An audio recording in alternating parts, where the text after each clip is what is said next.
বহু আলোচনা সমালোচনার ফল হচ্ছে ড্রাগন ফল। তো আপনারা সকলেই জানেন এই ফল ১ বছর আগেও আমরা বাংলাদেশ থেকে বয়কট করেছিলাম। তো আবারও নতুন করে দেখা যাচ্ছে বাজারে। তো অন্য বছরের তুলনায় এবছর যে ফলের সাইজ এটা পারফেক্ট মনে হচ্ছে। কারণ যেখানে এর আগের বছর একটা ফল দেখছিলাম আপনার ড্রাগন ফল প্রায় ১ কেজি প্লাস হয়ে যেত। কিন্তু এখন দেখা যাচ্ছে ২০০ গ্রাম, ২৫০ গ্রাম এটা এনাফ। বর্তমান বাজার মূল্য দেখা যাচ্ছে ওদের কিনা পড়ে ৳১৪০-৳৩০, বিক্রি করছে ৳১৬০-৳৭০। তবে জায়গার উপরে ডিপেন্ড করে। একেক জায়গায় একেক দাম হতে পারে।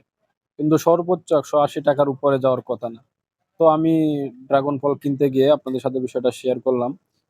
তো এবারে যে ড্রাগন ফল এখন পর্যন্ত এই যে বড় সাইজের ইন্ডিয়ান ড্রাগন ফলগুলা আমাদের বাজারে দেখা যায় তো ওইগুলা এখনো আসে নাই। আমি কথা বলে জানতে পারছি ওই ফলগুলাতে যে ইনজেকশন দেওয়া হতো তার জন্য এই মূলত এই ফলের সাইজটা বড় করা হতো। কিন্তু একটা কথা আছে না অতি লোভে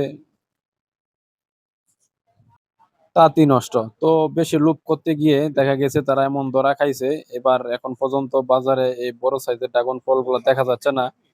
তো আপনারা যারা ড্রাগন ফল পছন্দ করেন অবশ্যই দেশীয় ফল, যেখানে ৩-৪ বছর আগেও আমাদের দেশে উৎপাদন হতো না।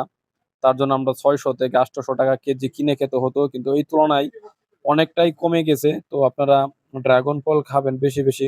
কারণ ড্রাগন ফলে ক্যালসিয়াম না থাকার কারণে আপনি কখনোই মোটা হবেন না।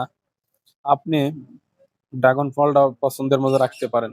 আপনি আঙ্গুর ফল, আপেল, তারপরে কমলা যেগুলো বিদেশি ফল আছে ওইগুলা কম খান। ড্রাগন ফলটা বেশি, বেশি খান। যেহেতু আমাদের দেশীয় একটা ফল। সো ড্রাগন ফলটা আপনি নির্ভয়ে খেতে পারেন। আপনি কখনো মোটা হবেন না। কারণ ক্যালসিয়ামের পরিমাণ এটার মধ্যে কম। তো আপনাদের সাথে এটাই ছিল এবছরের ড্রাগন ফল নিয়ে কথা।